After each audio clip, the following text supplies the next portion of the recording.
that sometimes these seals can get quite aggressive. Unbeknownst to us, behind us, there was this seal, and he does start charging us, like running towards us. And I don't know if you've ever seen a seal in the wild, but with their flippers, they're not exactly elegant or efficient as sprinters. However, he was coming along pretty fast, probably looked slightly ridiculous. I think I was kind of laughing, actually. You know, we were startled. We were startled and ran a few steps down to the beach, and he finally gave up the chase. Yeah, we had a laugh. We can run faster than they can. I've been chased by humans, but never a seal.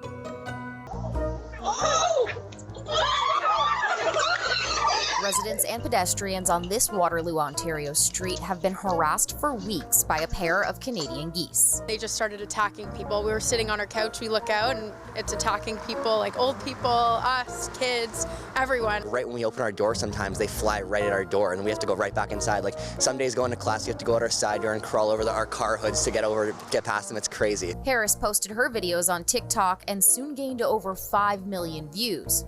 So I met up with her to find the suspected goose. The experts say when he starts to hiss, that's when we should be concerned. Yes. Keeping warning signs in mind, we took a stroll along the sidewalk to see if we could get by safely. How do you feel? Are you scared? No, I think if we went any closer, he would probably attack, though. I think it's better to not go any closer. We laughed the nervousness off with the understanding that this goose is just trying to protect its nest. But this one seems to be provoked by anything, even passing vehicles. Oh no! It's in the car! We've called about everywhere. We've called animal control. They've told us to call like Hawkeye, and they're all just telling us to call different numbers. We called the non-emergency like police line, and like their advice was like, good luck out there. Like there's just nothing anyone can do because they're protected, so we can't even like move their nest or anything. Luckily for residents on this street, the aggression won't last forever. A warning tonight about the dangers of river ice and how quickly a situation can change during the spring melt. Video obtained by CTV News shows a group of 4 children and an adult stuck on an ice floe on a river. No one is wearing a life jacket, and the kids can be seen walking back and forth. The 4th Saskatchewan Fire Department confirms it rescued a family from the North Saskatchewan River on Sunday afternoon. RCMP say that the group was standing on the river's edge Sunday afternoon, possibly attempting to start a fire, and that's when the ice broke with all 5 of them standing on it, and it slowly started to move down the river all the way here. Now RCMP say that the kids are aged 6 to 12 and were with their father. They made it all the way from Quarry Ridge in northeast Edmonton to the dog park in Fort Saskatchewan, a distance of about 7 kilometers. Emergency crews successfully rescued the family, but the city's fire chief says it could have easily gone another way. This apiary generally tends to create a lot of buzz. At this point in time, it's an empty site. Normally it should be buzzing. We shouldn't even be standing here without our protection on. Tens of thousands of bees call it home, but now those bees and their hives are gone. It's rattling. Beekeeper John Zwiers relies on the pollinators to produce honey for his family business. He woke up Wednesday morning to see one of his 300 sites scattered through the foothills and Rocky View counties completely cleaned out. It's almost a serial event right now because it's happened over multiple locations, and so we just want it to stop and that the bees be returned. 18 colonies of bees stolen. A truck with a trailer appears to have left tracks behind, but the culprit's nowhere to be found.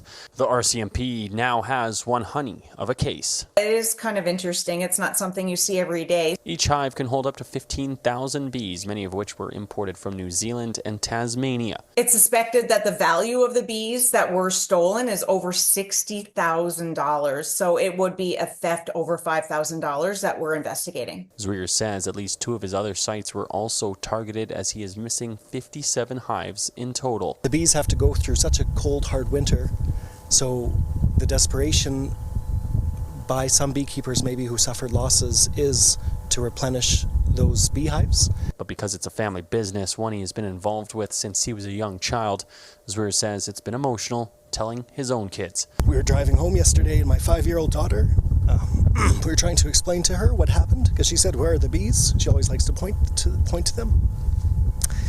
And as we got out, she said, "Let's look for clues." And that made me laugh. And the loss will have an impact on business, with it being peak season for honey making, as harvest is slated for summer. I I understand why, but I think that the positives for having a phone outweigh the negatives of having a phone at school. Cell phones will no longer be allowed to be used by students in Quebec elementary and secondary schools.